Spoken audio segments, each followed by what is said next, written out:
जो 141 गुलाम आप लोगों ने चुनकर भेजे हुए हैं शेड्यूल कास्ट शेड्यूल ट्राइब के, उन पर तो मुझे तरस भी आता है और गुस्सा भी आता है। लेकिन कोई कांग्रेस पार्टी का व्यक्ति, कोई बीजेपी का व्यक्ति, कोई आम आदमी पार्टी का व्यक्ति, कोई और दूसरी पार्टियों के सांसद जो कि शेड्यूल कास्ट है, उनके मुंह में दही जमी हुई है। जाकर थूकिए इनके मुंह पर जो मेंबर ऑफ पार्लियामेंट है, विशेष रूप से शेड्यूल कास्ट के जो मेंबर ऑफ पार्लियामेंट है, और इनकी गर्बान पकड़कर पूछिए कि आप लोगों ने आज तक इस पर सवाल क्यों नहीं उठाया। जो दिक्की के नाम से, दलित इंडियन चैंबर्स के नाम से पद्मश्री लेके बैठे दो लोग,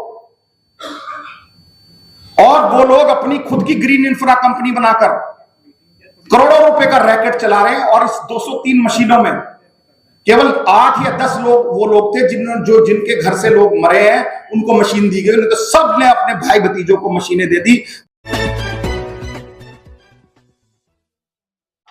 जो 141 गुलाम आप लोगों ने चुनकर भेजे हुए हैं शेड्यूल कास्ट शेड्यूल ट्राइब के, उन पर तो मुझे तरस भी आता है और गुस्सा भी आता है कि इस विषय को इकरा हसन है जो मेंबर ऑफ पार्लियामेंट है समाजवादी पार्टी की, वो तो उठा रही है, वो तो चिल्ला रही है, पार्लियामेंट में सरकार से सवाल पूछ रही है कि इन लोगों की रिहेबिलिटेशन का क्या होगा। मनोज झा तो सवाल पूछ रहे हैं राजनीतिक दल के, लेकिन कोई कांग्रेस पार्टी का व्यक्ति, कोई बीजेपी का व्यक्ति, कोई आम आदमी पार्टी का व्यक्ति, कोई और दूसरी पार्टियों के सांसद जो कि शेड्यूल कास्ट है, उनके मुंह में दही जमी हुई है। वो इस पर एक सवाल नहीं कर सकते पार्लियामेंट में, इसलिए चुनकर भेजा जाता है पार्लियामेंट में कि जो सबसे वंचित तबका है, जो सबसे पीड़ित तबका है, उस तबके की आवाज ना उठाकर आप वहां क्या करने जा रहे हो? चाय पीने जा रहे हो? महंगे महंगे अपने बैग उठाकर गुच्ची और अरमानी के जूते पहनकर वहां अपनी फोटो दिखाते हो, या अपने नेताओं के आगे पीछे दुम हिलाते फिरते हो कि हम आ गए हैं यहां पर? असलियत में आप सब विसल ब्लोअर आज यहां बैठे हैं। जाकर थूकिए इनके मुंह पर जो मेंबर ऑफ पार्लियामेंट है, विशेष रूप से शेड्यूल कास्ट के जो मेंबर ऑफ पार्लियामेंट है, और इनकी गर्बान पकड़कर पूछिए कि आप लोगों ने आज तक इस पर सवाल क्यों नहीं उठाया। जब कानून बन गया 2013 में पार्लियामेंट में, फिर भी हमारे लोग क्यों मर रहे हैं? मरते हैं तो उनको क्यों नहीं रिहेबिलिटेशन होता, क्यों उनको कंपनसेशन नहीं मिलता? सुप्रीम कोर्ट ने इमीडिएट कहा कि एक्स ग्रेशिया 25 लाख रुपए इमीडिएट दिए जाएंगे। एक साहब थे 10 साल सरकार चला के गए, केजरीवाल साहब, उन्होंने तो सबको एक बार लॉलीपॉप दिया था कि सभी सरकारी नौकरी होगी कॉन्ट्रेक्चुअल खत्म कर दूंगा, और अगर कोई कोरोना में ऑन जॉब ड्यूटी होगी तो 1 करोड़ रुपए दूंगा। और उस व्यक्ति ने हमारे समाज के साथ कितना भद्दा मजाक किया। मैंने एक आरटीआई करी, मैं गौतम जी को परसों तरसों बता रहा था, 167 लोग कोरोना में डेथ हुई, 167, और तीनों एमसीडी ने रिटर्न में आरटीआई में दिया मेवाती साहब कि ये लोग ड्यू टू कोरोना मरे हैं, ड्यू टू ऑन जॉब मरे हैं। इस व्यक्ति ने केवल एक व्यक्ति को छोड़कर 166 लोगों को एक चवन्नी भी कंपनसेशन के रूप में नहीं दी। आप दूसरे लोगों को देते रहे, नर्स को, डॉक्टर को, टीचर को दीजिए, उनसे हमें कोई परहेज गुरेज नहीं है, लेकिन इस कम्युनिटी से, इस तबके से इतना आपको दिक्कत क्या है? ये भी एक सोचने का विषय है, ये भी एक समझने का विषय है। पार्लियामेंट में क्वेश्चन उठे, आज भी लोग पूछ रहे हैं और सरकार बेशर्मी से बता रही है कि बिहार में 4 लोग डेथ हुई है जी, चंडीगढ़ में 3 हुए हैं, छत्तीसगढ़ में 5 हुए हैं, दिल्ली जो देश की राजधानी है, इसी साल में 62 लोगों की मौत हुई है सीवर में गिरने से। मैं नहीं कह रहा, ये पार्लियामेंट में जवाब दिया सरकार ने इकरा हसन और मनोज झा के उस पर।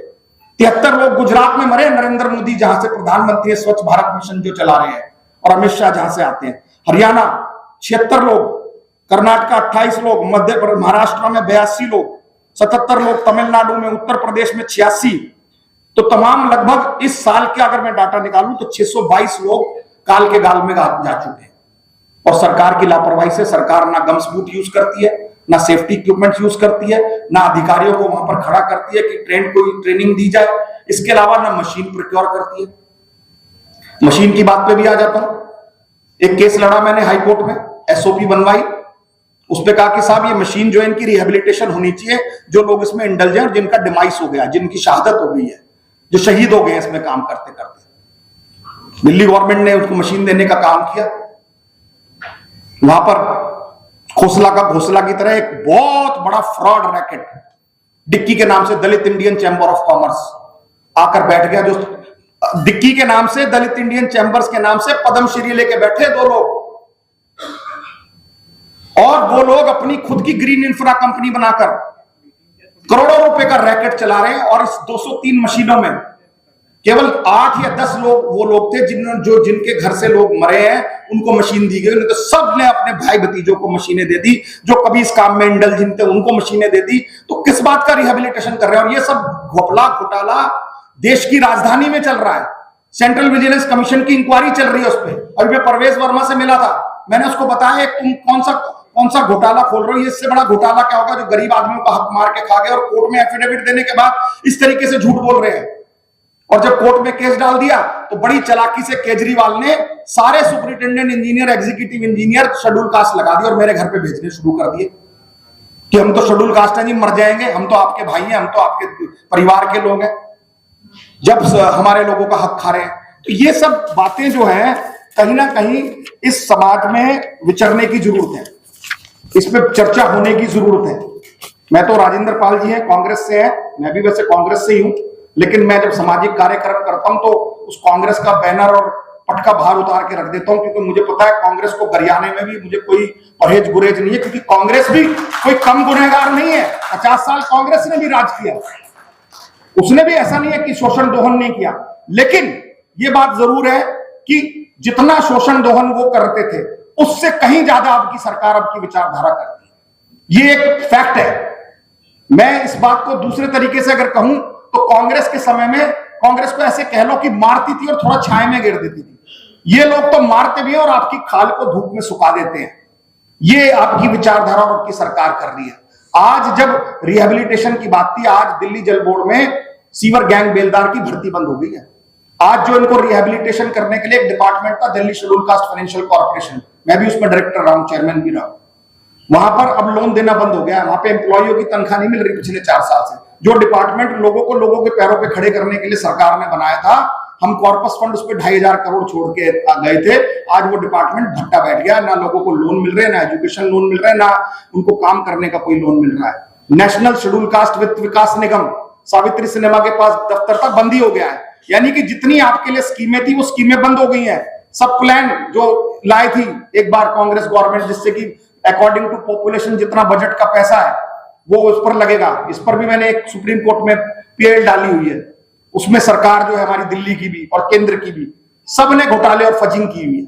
आज केजरीवाल साहब और मनीष सिसोदिया अपने आप को सबसे बड़ा दलितों का बहुत बड़ा मसीहा कहते हैं, और दलितों को भी बीमारी है, उन्हें भी लग रहा है कि ये हमारे बहुत बड़े मसीहा हैं।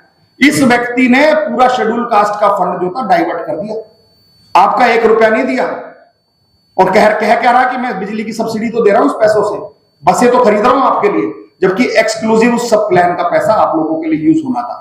तो आज हमारी सरकारी नौकरियां बंद कर दी और इस काम को हमें ठेकेदारी पर करने पर मजबूर कर दिया, और इस वंचित तबके को कहीं ना कहीं आपने मारने का काम कर दिया। इस पर मैं समझता हूं कि हमें चर्चा करनी चाहिए, हमें सोचना चाहिए, क्योंकि हम आए तो हैं इस दुनिया में और सभी जाएंगे, कोई पहले जाएगा कोई बाद में जाएगा, लेकिन इस तबके की बात मैं समझता हूं हम सब लोगों को करनी चाहिए। हम जितने लोग यहां पर हैं मैं समझता हूं सब तमाम संस्थाओं के लोग हैं, तमाम मजबूत साथी हैं, तो उन साथियों को इस पर बात करनी चाहिए। कहने को बहुत कुछ है, लेकिन क्योंकि सेशन इस तरीके का, मैं चाहता हूं कि माइक लेकर हमारा कोई साथी अपना भारत भाई एक माइक लीजिए, सिर्फ अपना नाम बताकर इसको हम 15 से 20 मिनट इस सेशन को चलाएंगे, और फिर जो हमारे